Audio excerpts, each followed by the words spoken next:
Thank you, Julian. Welcome, everybody. I'm glad you were able to make it out in the evening of Christmas parties. Actually, poor John, his Christmas party was scheduled for this evening as well, and he's already committed to be here tonight. So he's going to be probably making a mad dash for the champagne afterwards. But hopefully you'll get time to ask questions from John before he takes off tonight. You can follow us on Twitter tonight or tweet to #Thoughtworks. My name is Renee Hawkins. As Julian had said, I'm a principal consultant at Thoughtworks. I've been working with Thoughtworks for 8 years. I was hired in originally to our Chicago office, hence the somewhat of an American accent that I still have remaining. And I have since worked in China, Hong Kong, India, and now the UK. So I've had a wealth of opportunity to work with a number of clients. I do have to say, and I'm not just buttering up John here, but it's been really fun working with lastminute.com. I mean, John's a courageous leader that's taken some risks, and we're going to talk about that tonight. Pushing the boundaries on how you think about products and how you innovate in that space. And hopefully there are things that you can take away from the evening tonight, even small things, that you can implement within your businesses. So John, do you want to introduce yourself? So good evening, everyone. So John Crosby, I'm VP of Product and Technology at lastminute.com. I joined Last Minute in January of this year. Prior to that, I was CTO at Trader Media Group, which hopefully you all know as Auto Trader Co. UK. And really actually I grew up there, so I was in that business for 14 years, took it from basically two guys sat in a room saying, let's put this on the internet, around about 1998, to what it's become today. And really today, I'll give you, I guess, insights into how we've worked with Thoughtworks over the last 6 months, really how we've thought about mobile and very much adopting that terrible cliche of mobile first, but in reality, hopefully I'm going to convince you when you leave here tonight, you absolutely have to think that way. And also really talk about how we've driven leanness and agility, not only into the product and technology teams, and that's been one of the exciting things here. I've had the opportunity to lead both product and technology, as opposed to at Trader Media having to work with product. Now I could just argue with myself. And then really drive forward and get the right product to market as quickly as possible. So quick review of topics. I think John gave a very good summary. John will talk a little bit about the lastminute.com story. We all know, and we've seen the statistics around mobile, but we'll highlight a few, particularly in the travel industry and the last minute space, to talk about the importance and why Last Minute saw an opportunity to make a change in their organization. And then we'll talk about those changes. We'll talk about lean UX, as well as being agile. And I really want to focus on differentiating between doing agile and being agile. There's a lot of companies out there that say, I'm agile, I'm a certified Scrum Master. And that's not really being agile. Being agile is a set of behaviors and principles. It's creating an innovative organization, self-organized teams. Those are all the things that we'll highlight today. And then we will finish with John summarizing the impact on the organization, which is great, because you have a real-life case study here of how we have made this work in an organization that John will talk to you in his story, that they weren't as forward-thinking about a year ago, and things have really changed. So we do hope you enjoy the evening. I'm going to hand over to John now, and he'll talk to you about the lastminute.com story. So the lastminute.com story, and actually, I'm going to have to do the walk of shame because I realised I left my cue cards over there. But whilst I do that, I guess first question is, how many people know lastminute.com? Could I have a show of hands? So that's fantastic. Next question, how many people have bought something from lastminute.com? That's good, excellent. How many people have bought something from lastminute.com over a mobile device? Barry, you'd have to. But okay, so hopefully again by the end of this presentation, I'll have you all deciding that you're going to stay out in London drinking tonight, and you're just going to throw caution to the wind and book a hotel on a mobile device right here, right now, and do that. So let's talk to you a little bit about lastminute.com. Really, lastminute.com, an iconic web brand. Probably all aware it started by two entrepreneurs in 1998, Brent Hoberman and Martha Lane Fox, and really driven around how they could offer that value proposition, providing great last-minute deals, particularly around that tagline of 5-star luxury for 3-star prices to people. And I think, over the years, Evolve and created some killer products. Again, straw poll, how many people have booked a top secret hotel? So less people there, but the top secret hotel product is in effect, hoteliers never manage to sell out their hotel in entirety. Clearly, they have a set of published rates. They want to keep those rates as high as possible. They don't want to, sort of offload too early. But in reality, they know that they're going to have two challenges. One is someone will buy at that price on that day, whether it be a business travel or whatever. Second level, they know if they get the price right, they'll be able to shift the remainder of the inventory as well.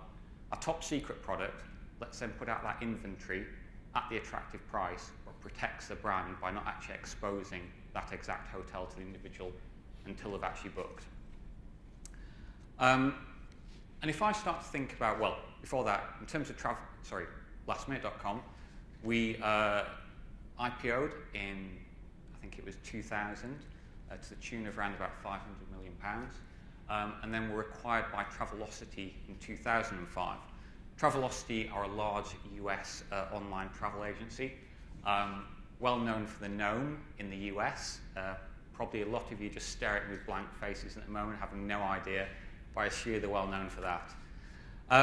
So if I think about lastminute.com, and if I think about our core user journeys, if I think about a business traveller in London today looking for a hotel room, if I think about a couple who've maybe just finished work and want to go to the theatre, or if I think about a group of friends who want to plan something for next weekend, all of those so perfectly fit the social, local, mobile paradigm that's taken over the world in the last 3, 4, 5 years.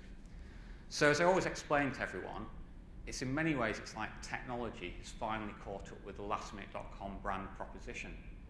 And the ironic thing was that as I joined the business in January, we simply weren't taking advantage of that. And so really what we'll talk you through for the rest of the day is how we started to understand more about the opportunity and took it forward quickly. So in terms of lastminute.com, as I said, our vision really is quite simple. It's to enable you to live every minute as if it was your last. And again, as you think about that, living every minute as if it was your last, it's all about immediacy, it's all about impulse. It's about being able to do it here and now, and on what better device to do that than actually on a mobile device. But this wasn't actually, brilliant insight as well.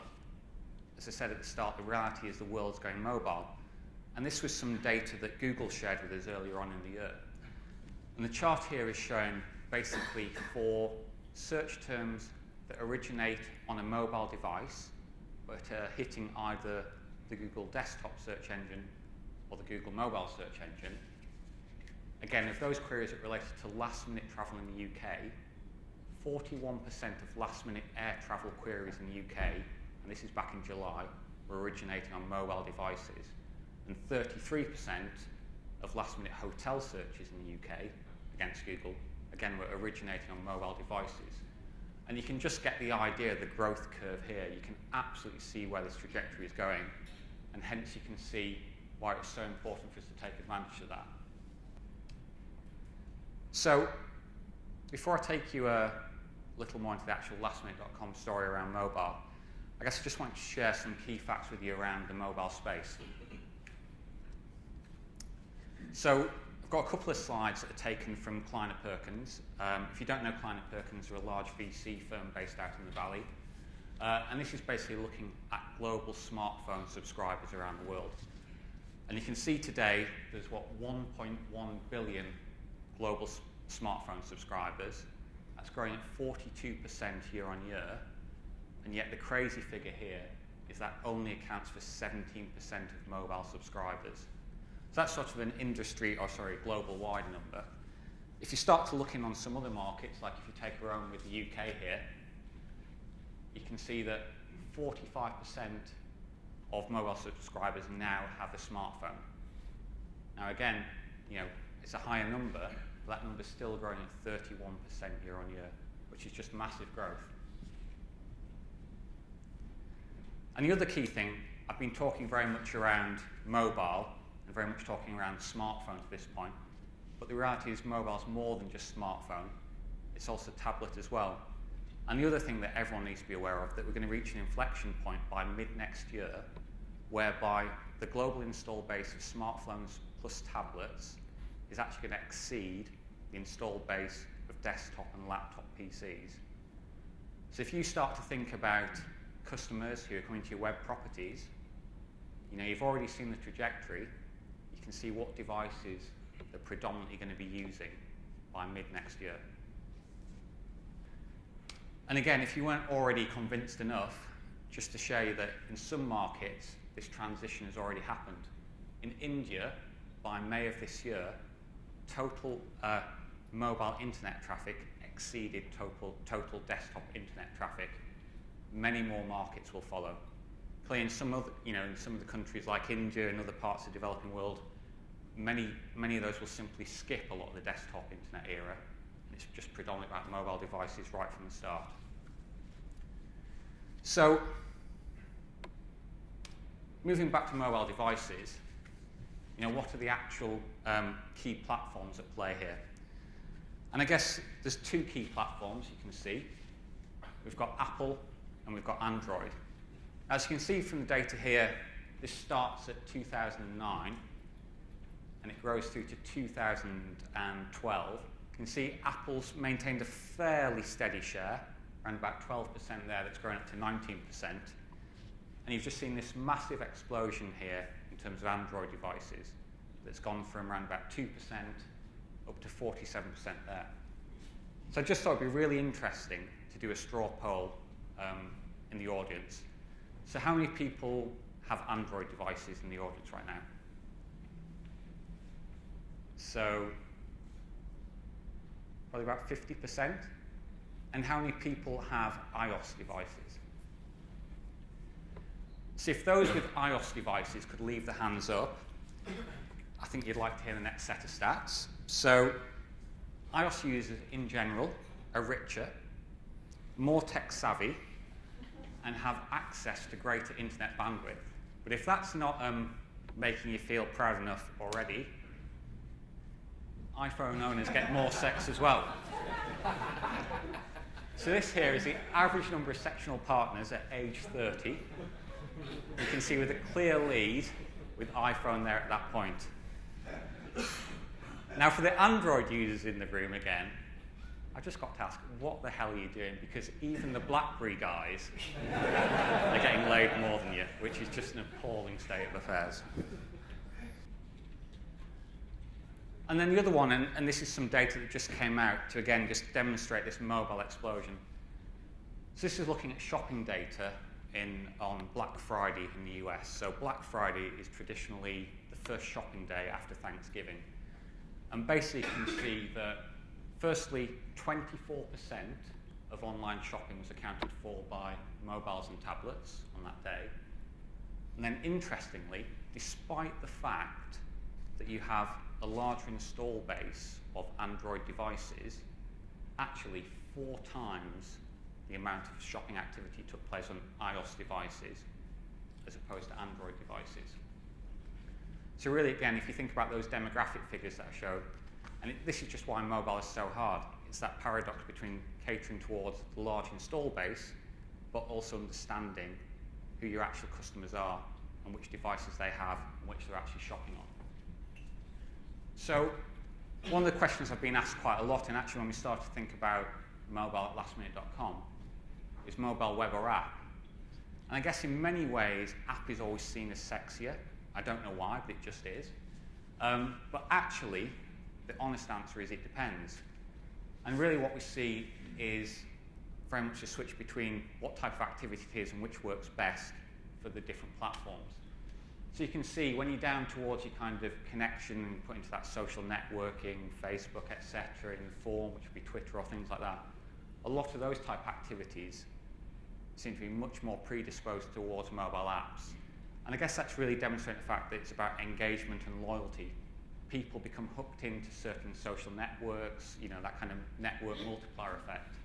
And in reality then, that's the simplest thing. You use it every day, you simply got the app there on your screen and you just press it. Whereas in reality, when you get towards things like shopping, you know, in many ways, and certainly when you get to commodity products like travel, or largely commodity products like travel, people become much more price sensitive. They know they're buying the same thing, and actually are willing to go out and shop and find the best price for them. So again, the key thing there, you know, you've really got to understand your customers and which device they're on. But again, just to share some data with you on travel and really to back up that fact that as you start to get towards retail and when many people are selling the same product, this again was some data shared by Google. And it's showing that if you look at travel purchases made on mobile devices, you can just see the heavy skew towards mobile browser there as opposed towards native app, with circa 75% of purchases taking place in a mobile browser as opposed to within a native app itself. So as you can guess, on the back of that, what we really set out to do in lastminute.com was build out a mobile proposition on mobile web first. Let me talk to you a little bit about what we did there. So I think coming into lastminute.com, it was clear that we had a number of issues around how we're going to get the right product to market quickly. And really, as we see on this slide here, great product and technology teams have got to excel at product discovery and build. That ability to intimately, you know, and iteratively work with customers, understand their needs, their wants, their challenges, their pain points, and continue to work to explore those ideas with them, being able to take each of those concepts forward in as quick a time as possible and push it out to them and learn at each stage. I think increasingly, everything is possible. And it's not a question of can we build it, it actually should be more a question of should we build it.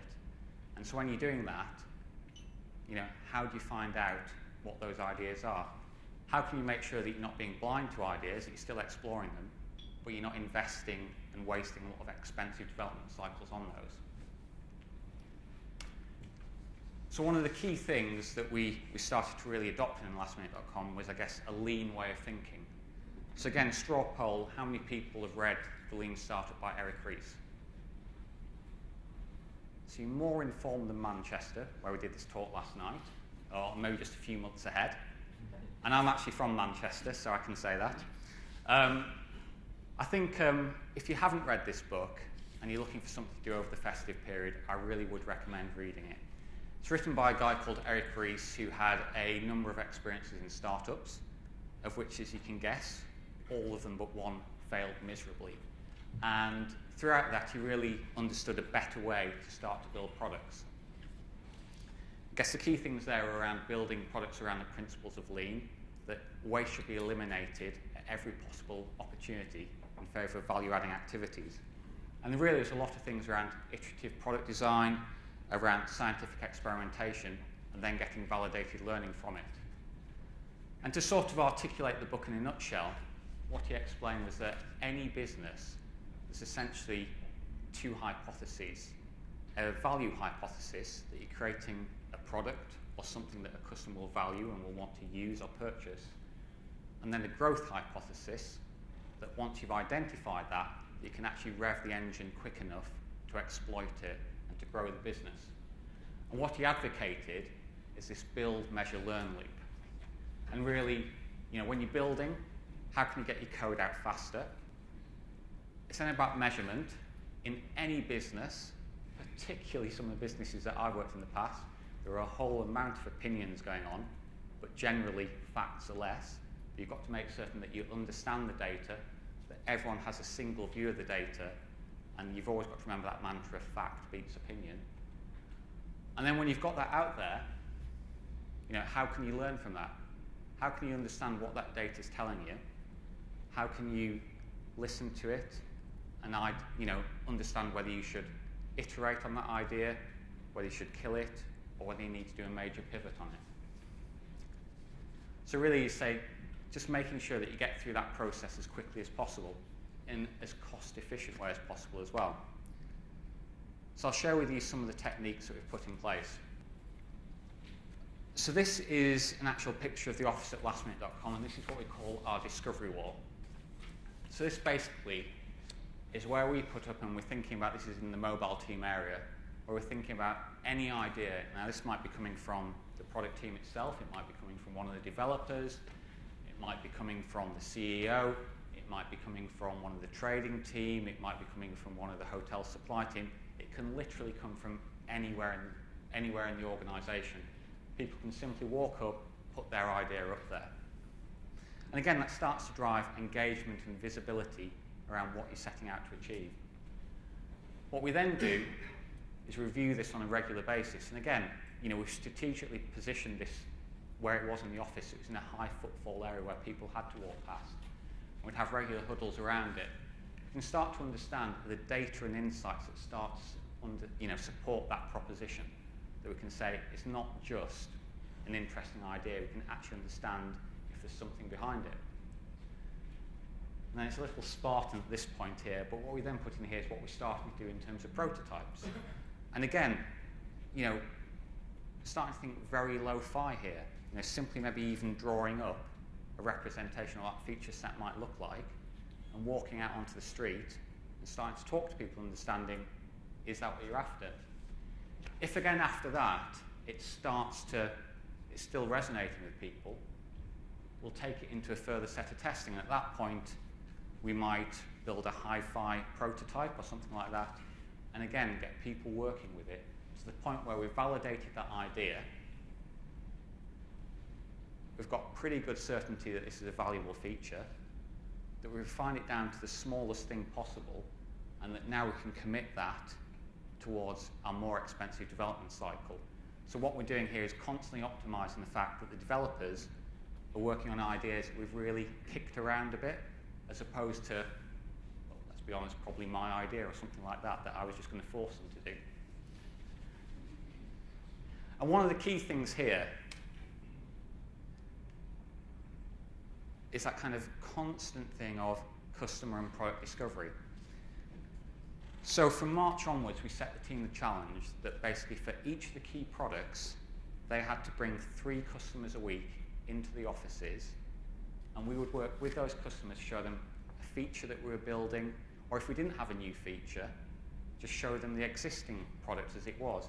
Just again, to keep on getting their insight, keep on understanding what worked for them and what didn't. But also, one of the things that we did as well was encourage people to get out of the building. Sometimes it can be a bit of a sterile environment when you're inviting users in for some testing. So we've got a great coffee shop that's around the corner from us.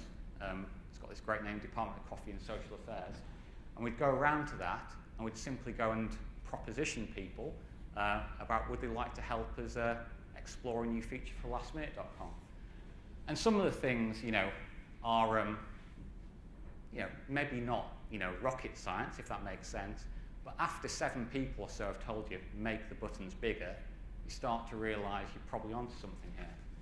And the key thing here as well that I think is so important is, I've worked in web development for about 14 years now. If I think back to the start, we used to go through processes where we'd obviously have a very traditional waterfall model. We'd spend 3, 6, 9, 12 months building something.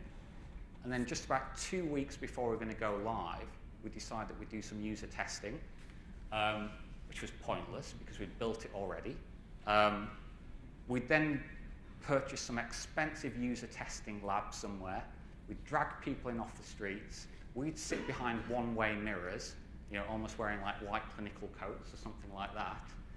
Look at what they're doing, justify why they didn't like our product and why they were actually the wrong person to pull in off the street, and probably spend £30,000, £50,000 doing that at exactly the wrong point in the cycle. When you're doing some of this stuff, this literally costs £2.50 or whatever a cup of coffee costs. And the amazing thing as well is, people really want to engage with your products. I know we're lucky having a brand like lastminute.com, but it's amazing how many people actually want to help. So really, that was how we started to build out the mobile web offering for lastminute.com, and then took that iterative process through, and we got a minimum viable product up and onto the web within, I think it's around about 3 months. We went live in September with that, and then started to push out further refining the feature set. And again, interestingly, we actually went live in September on the mobile web, simply with a call to book. We hadn't finished the checkout, but we thought it was more important to get that product out there in the hands of people and getting the feedback early on whilst we finished the work around the checkout. So we learnt a lot during that, but we then started to think about, well, if we've attacked the 75% who are on the mobile web, and as I said, that's a prime acquisition channel, what about our loyal customers, those customers who come back and buy regularly from us, and are going to account for maybe 25% or so of your customer base? This is really how we then started to refine even more on that idea. And what we did here was say, well, if we're going to build a mobile app, why don't we ask the people who are building that mobile app for exactly what they want? So actually build it for a segment of our customer rather than build it as a product, if that makes sense. So around about a month ago, we sent out an email to circa 700 of our most loyal customers, and we simply put in that email, we want to build a mobile app for you, will you help us? And amazingly, around about 100 of those replied back and said, we'd love to help you. So we invited the guys in. We met them in groups of 10 to 15 for breakfast over the course of a week in the Department of Coffee and Social Affairs again. And we got this amazing amount of feedback from them. They generated something like 80 ideas between them. But the reality was, again, we termed this as 80 worthless ideas because they were from samples of one, if that makes sense. What we had to do was say, okay, we haven't got time to build something that's going to address all 80 ideas.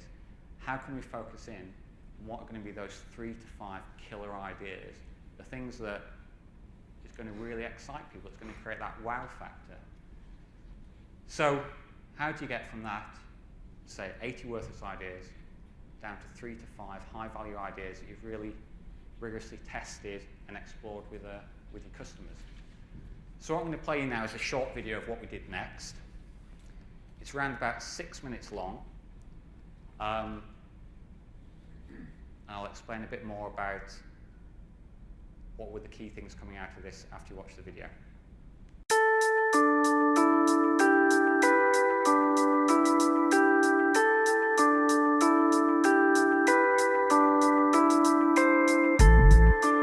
We've seen 100% growth in our traffic in the last 12 months.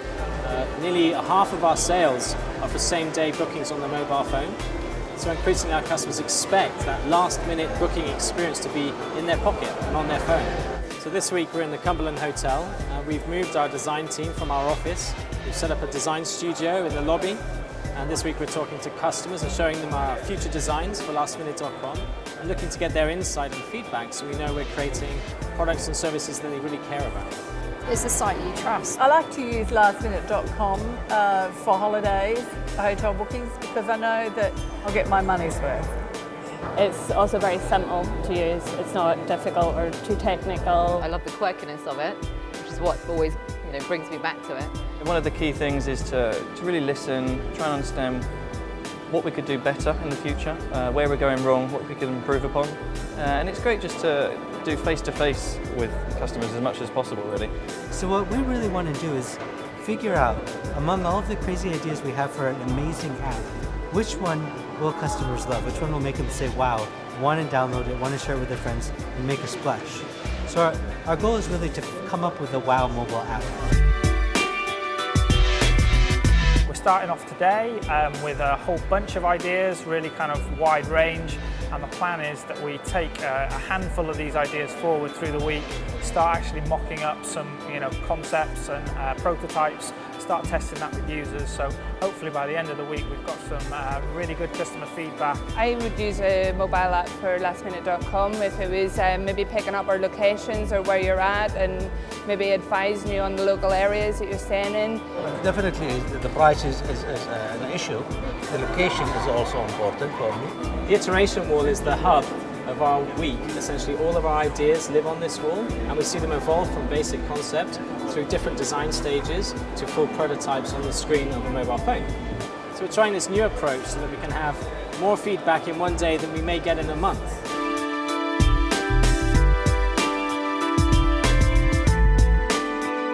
So yesterday we tested the initial concepts of the ideas, low fidelity sort of prototypes of the ideas to give people a better idea of how they work, what the journey would be, what you could click on, just to give people more of an impression of whether they would use it or not.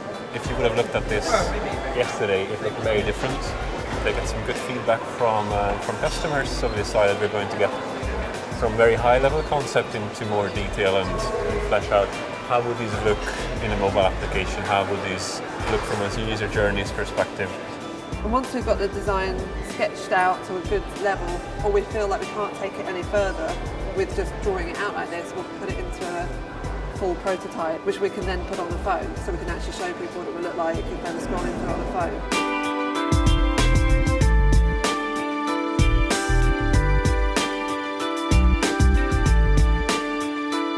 One of them that I particularly liked was around gamification, was around loyalty and how really rewarding the customer for actually being entrenched with your brand. And I find the mobile site so much easier to navigate, I think.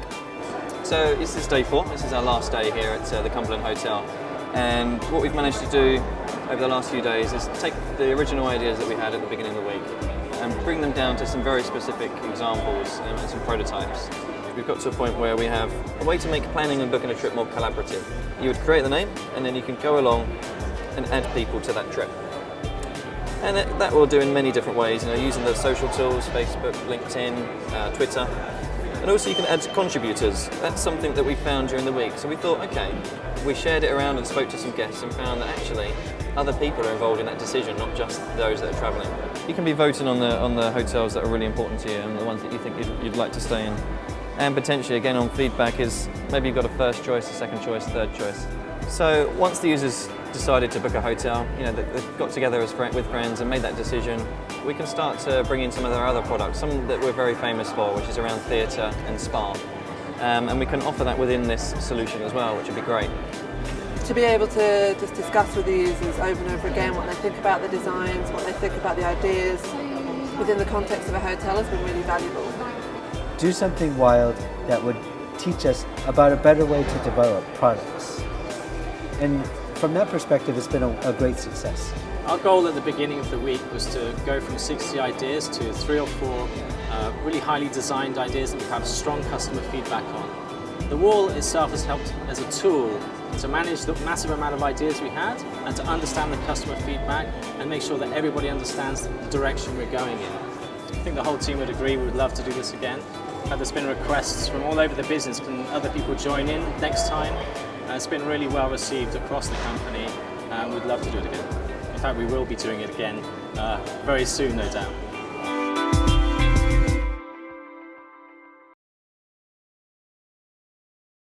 So hopefully that's given you an idea or a flavour for how we started to approach that.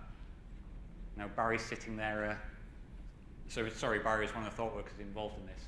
And if we think about the transformation that we took the team on, it's just been an amazing journey from starting to think about the mobile space, only 5-6 months ago, to the fact now where we're taking our design team out and we're putting them actually out with the customer, getting them out to the building, interacting with people, just working on lo-fi prototypes, talking to people, understanding what the pain points are, exploring it with them, and gradually being able to iterate upon that. As you can see, we had UI developers there with those guys, UX developers as well. All of them, working together collaboratively, instant feedback, able to get that next iteration back out. So if you think about that build, measure, learn loop, we were going through that many times in one day. And you heard Dave, who runs the mobile team there, say it. We gathered more feedback, in one day than we could have got in 1 month.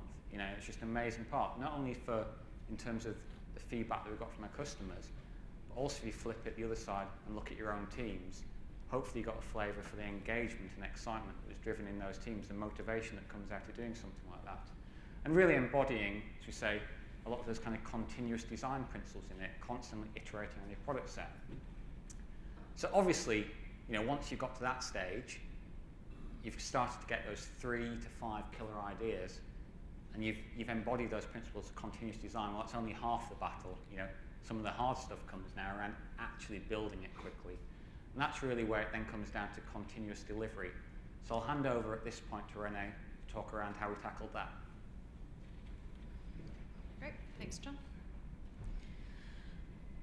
So I mentioned before I'm going to speak about being agile. There was a report done by Harvard Business School that talks about how regular innovation is the key to a customer value proposition. So things are changing. Gone are the days where your product owner was making all the decisions.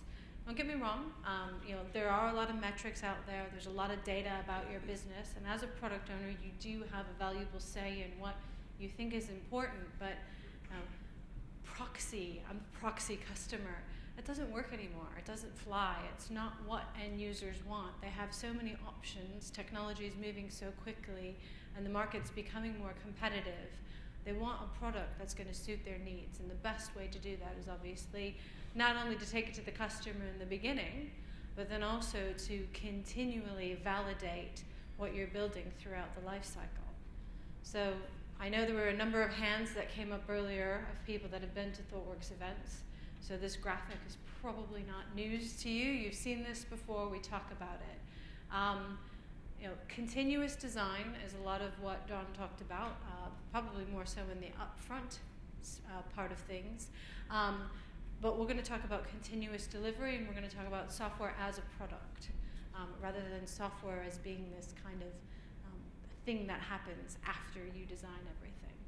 I think a lot of companies that I see today still are engaging with design agencies, spending weeks or months and lots of money coming up with these ideas and these user journeys, and then kind of chucking them over to the development team and saying, here, you go build this. Okay, that's great, but I know there's a lot of technologists in the room that have gotten the end of that and gone, wow, this isn't really feasible. How are we going to build this? This is going to be really expensive. So if you can incorporate and start to get your designers speaking and working alongside your development team, you're going to avoid that mismatch.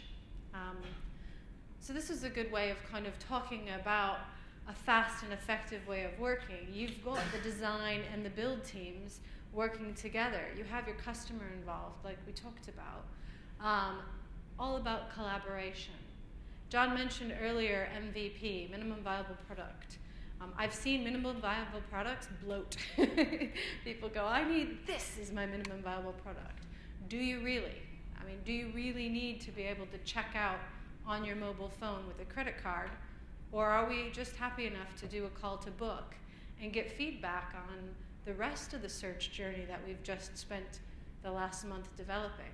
And that was the decision that lastminute.com made, and it proved to be very valuable. We had some great insights early on by just having a call to book function. And shortly thereafter, probably less than 4 weeks afterwards, we had integrated with the checkout system, and we had that live because we were doing continuous delivery. So when you think about minimum viable product, please try to think about minimum. I know it's hard, and product owners especially. They feel like they have to have the best thing out there, or that you're going to go off brand. Try to reconsider that. Test the market out there. Get out there with users and see if they're thinking that it's off brand prior to maybe launching it to all of your customer base. And then fail fast. I think it's really important. Sometimes, even an idea that might have been validated early on with customers, we build it, we put it out there, people don't like it. Learn to accept the fact that some of the features that you build aren't going to be used. Don't keep them in your software. Find ways in which then you can take those out. One of the beauties of the way in which we have done things at Last Minute is we are currently choosing to release weekly. So every week we put a new fresh release out there. If we get feedback from Google Analytics or some of the other analytics tools that we're using, that feature isn't actually improving conversion, it might be hurting conversion, we will remove that feature. It's quite easy to do because we haven't bundled it all into one big release. It gives us a lot of flexibility. This is actually a picture of the delivery team. We got Barry over there, PM, Viv in the audience, tech lead, Jenny, one of our Java devs, is here as well. So this is the team sitting in lastminute.com's offices. We've got pairing going on. When's the last time you saw your PM pairing with your tech lead? That's cool, it's happening. We've got the BA working side by side with one of the UI devs. We've got our continuous integration monitor to show the team every time we check in something into the code base, whether or not they've broken the build. Bad news, if you break the build, you don't want to be that guy. But good news is that we can fix it quickly. And the idea is that you don't leave at the end of the day with a broken build. We want to be in a good place. We want to know that we're going to be able to release when we would like to. And then we've got the CTO standing there in the background. We've got UX and product owners. You can see the wall up there of what's happening. So that's the stories and what the team is working on. It is in that throwaway, as John had talked about before, so it's visible. John can walk by. I mean, it's not like John's every day sitting side by side with the team, but he can always get a pulse of what's happening on this project by just taking a look at the wall, which is fascinating, and it's really important to have that. So we talked a little bit about UX kind of handing over to development. What I don't want us to get the picture is that it's that like chuck it over the wall type of a thing. It's not. It really is about incrementally delivering value from the UX to the development team, from the development team out to live, getting customer feedback, and then back into UX. So it is continually having UX involved as the development teams work through the iterations. So we get a UX idea that we validated in this pop-up design studio.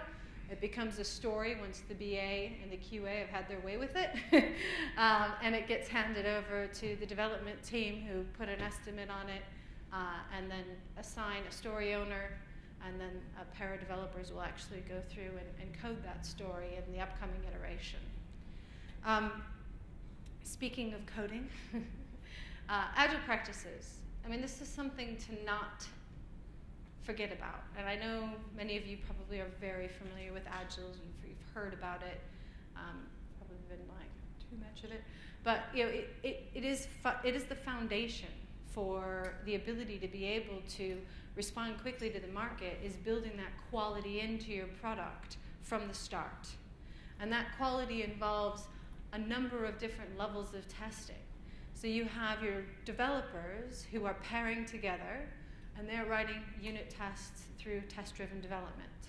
And that's creating a suite of automated tests that get run every time a pair checks in some code. So you're validating immediately the quality of that build and the quality of that check-in that you just made. On top of that, you're going to have some integration tests if you're integrating with other parts of the business and other systems. The development team typically writes those tests as well. We have end-to-end tests that are automated, usually written by our QA staff. And then on top of it, you can't ever forget the power of manual testing. I mean, we would love to believe that computers are going to solve all the world's problems, but they're not humans, and at the end of the day, humans are the ones that are going to be using your software. So you do need an element of manual test.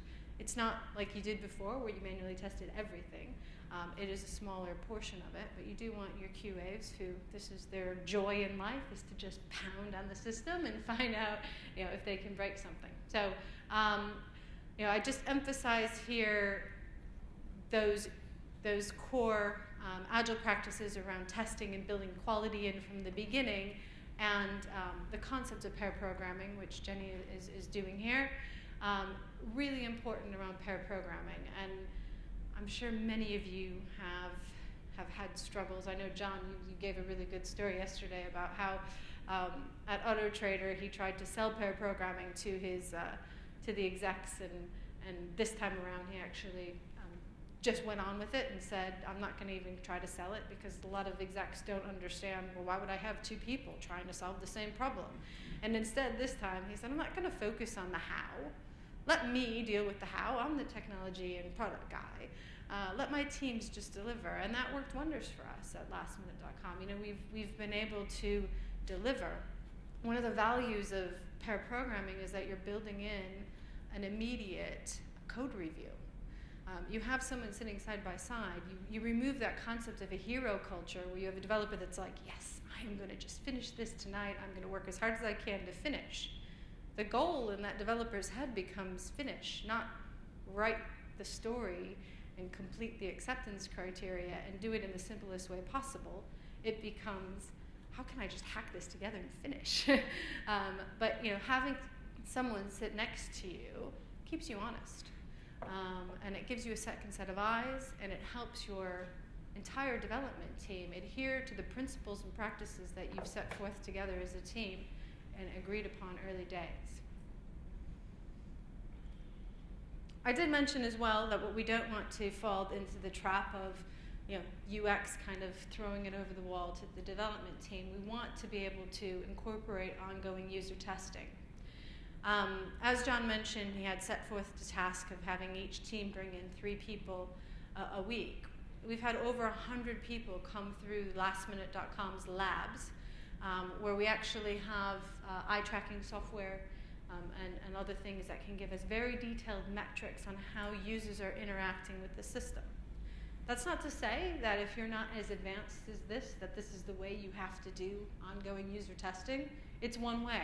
The other way is to go and put literally a paper clip onto a USB camera, plug it into your laptop, take it down to the local coffee shop, and interview some customers and get feedback.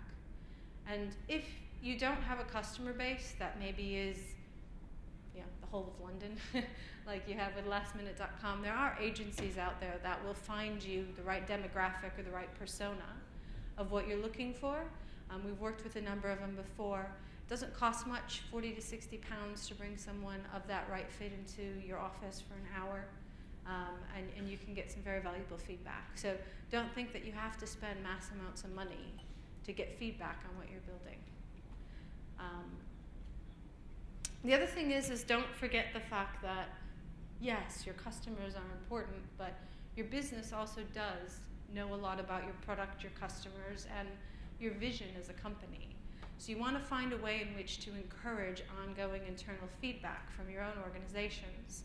And one of the things we've done is Last Minute has corridors, and they have like cabinets, bookshelf type things throughout, and just set up these testing stations throughout the organization where people during coffee breaks, or maybe you have 5 minutes in between meetings, you can stop and you can actually have a play on one of the products. So this one is specifically the desktop.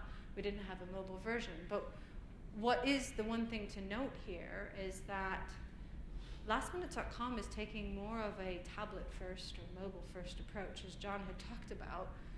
Anything that's showing up on the desktop, we're also showing here on a tablet device, because it's important for people to see the responsive design and to see how users are going to interact and to see how things scale. A set of cards and a Sharpie, tools of Thoughtworks, you'll see these everywhere. Write down your feedback. There's a box, usually probably on the other side of the desk there, but there's a box in which people can really easily submit feedback on what they're seeing and how they're interacting with the product.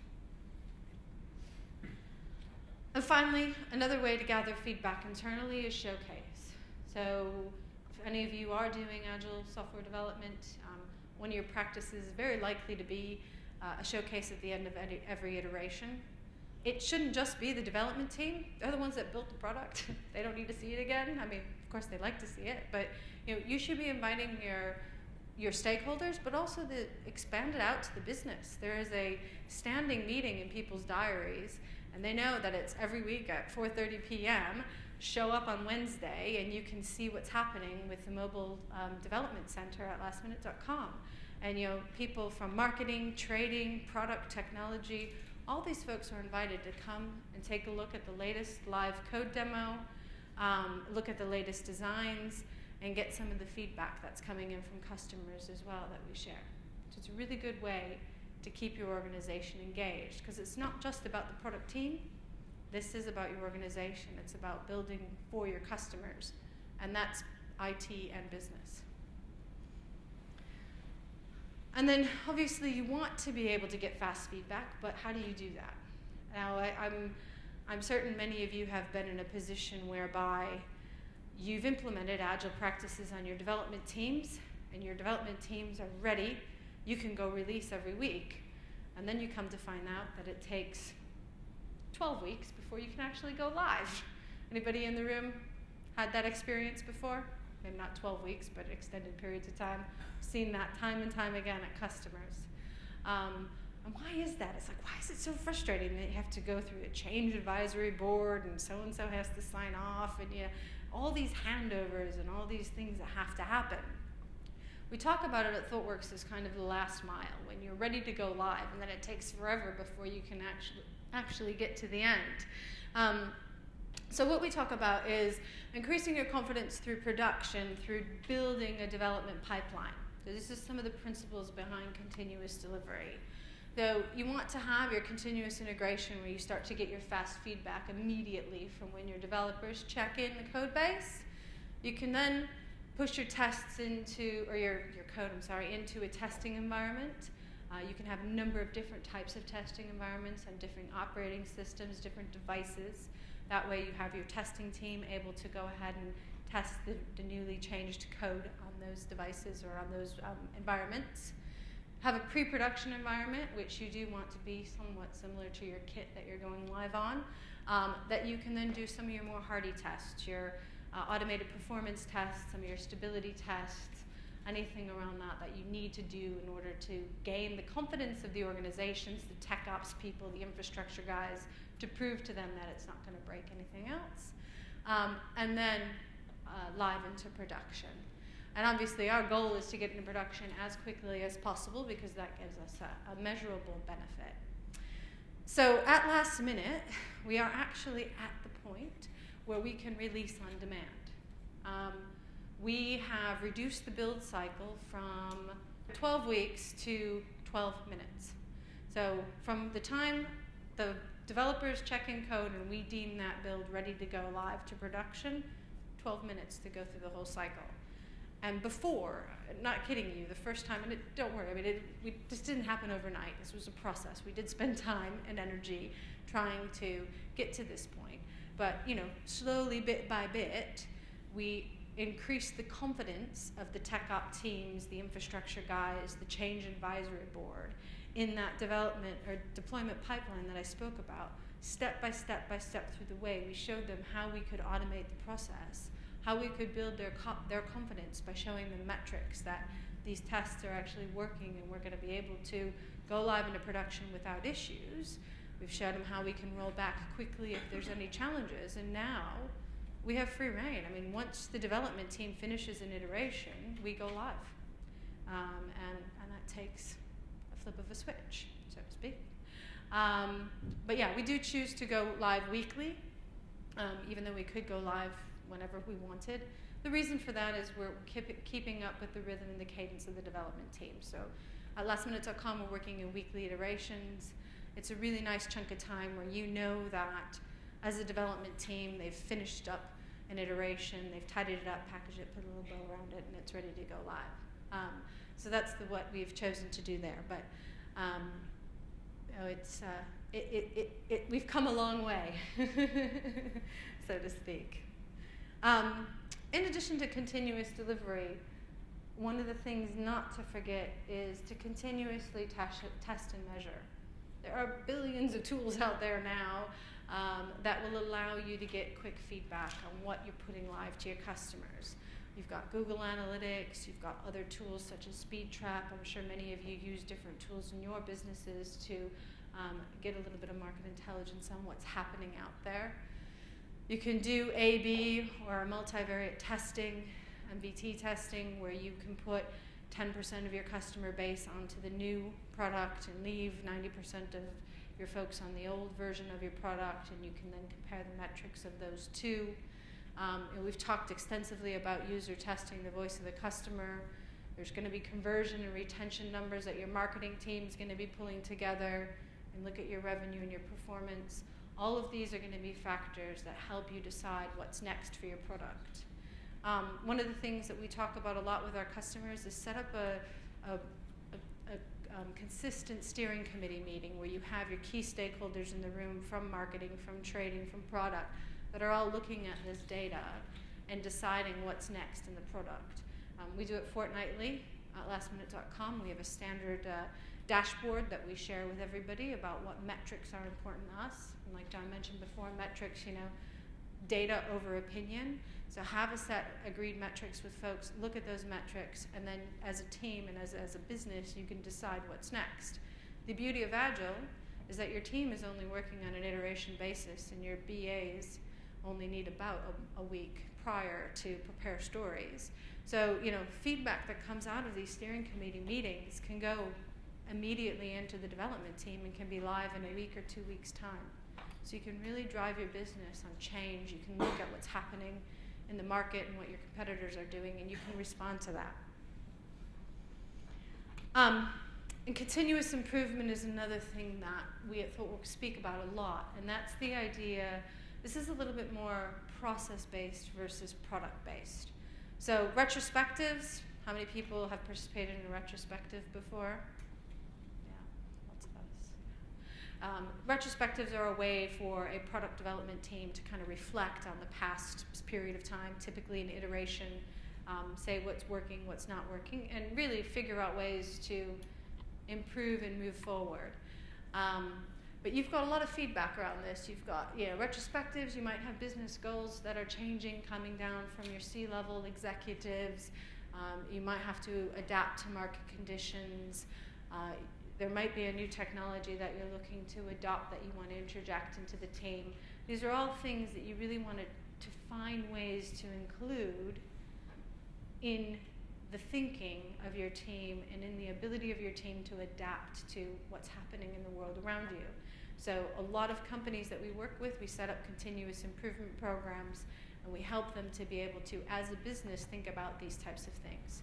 And again, this is not just the delivery team. I'm talking about your entire business, not just the development teams, not just IT. With that, I'm going to hand over to John, who's just going to wrap us up quickly with taking through a couple slides around the impact to the organization that he's seen with lastminute.com and the work that we've done. Thank you. So I guess you're probably all wondering now, did it work? I set out back in April, May time when we did this, and I made two statements within the business. One, we're going to build a mobile web future for it. And second, we're going to create an innovation engine. The ability for us to work iteratively with our customers, constantly understand what they wanted, and then ship them on a continuous basis that feature set. And I'm happy to report that my boss doesn't think that I spent 5 months running around with post-it notes and hanging out in Starbucks and things like that. The results actually speak for themselves. So the key metric, or one of the key metrics in online retail, is conversion. And we actually had it almost sounds ironic to say, but a legacy mobile path in existence prior to starting on this project. And what you can see here is comparing the legacy mobile path to the new mobile web optimized path that we built. We doubled conversion. We doubled conversion overnight, and we continue to push that forward each release at the moment. It's amazing to watch. Each time we put forward a new bit of functionality that customers have told us that they wanted, that we've worked on and refined with them, we're seeing that hit rate continue. I won't go through, some of these things won't be a lot, or mean a lot to you, but sort of things that we put through in terms of constantly being able to demonstrate the value proposition to the customer, getting to understand the great savings that they can get by buying a high quality top secret product. The rich imagery, being able to showcase some of these really nice hotels we have at offer. I know I'm doing a lastminute.com sales job at the moment, but hopefully I'll be buying it in. Again, we talked about iterative development. When we first put this out, we didn't have the online check-in. I know from previous experience, if I'd as a CTO tried to convince people that we'd go live without that, I'd have been laughed out of the office.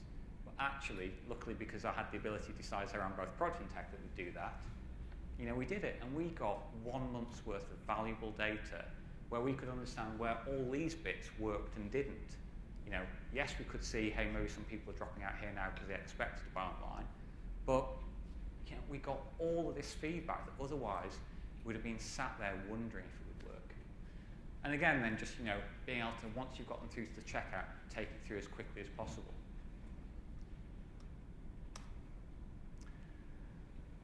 And so, the other key part of this was about creating that innovation engine. And, we've really created a blueprint now, not only within lastminute.com, but within the broader Travelocity global organization, around what leanness and agility looks like. about how we're going to work iteratively and constantly with our customers to understand their pain points, their challenges, and deliver them the products that they love. You know, we strongly advocate co-located teams. You know, there's 1 or 2 horror stories when I turned up in January where I'd look at 4 developers, ask them where the QA was, and they'd say, he's sat in Bangalore. You know, how can that team work effectively where they're shipping code across thousands of miles, 5.5-hour time zone difference? You know, you can just, you know what kind of results you're going to get. It's also about driving engagement throughout the whole organisation. Again, we didn't just randomly stick things on the wall. We thought long and hard about how people moved around the office. We made sure that we put things in the right place that would engage them early on. You know, you saw some of those things that we put in place, the design stations where guys can look at the desktop site with an iPad right next to it. People can understand, you know, is that working the second someone turns it into portrait mode from landscape mode. And also, you know, we talked about, I guess there's 2 key things you always need to think about. One is, no matter how good your product is, there's always an opportunity to make it better, and you shouldn't waste that opportunity. If you can push out an incremental improvement that's going to give you a couple of basis points conversion improvement next week, you should do it. But at the same time, you have to make some big bets as well. You need to identify what are those keys for innovation as well. And again, some of that stuff that we found that we can explore those big ideas, not waste expensive development cycles on them, but every now and then we hit one of those, and once we've hit it, we're able to push that in and then get that one out quickly. And finally, you know, I just can't stress enough this fact that code from desktop to production in 12 minutes. For the moment a developer checks in, goes into the automated build, be deployed to QA environments, set automated tests running that, then be deployed out to staging environments, maybe set a non-functional test run against that, and then out into the live environment as well. You know, single button. You know, clearly, how long it takes to code that feature is a slightly different matter. But again, you know, if something there is breaking or is causing confusion with the users, the ability to change that, you know, in a matter of minutes or hours is so vital compared to weeks or even months in those instances.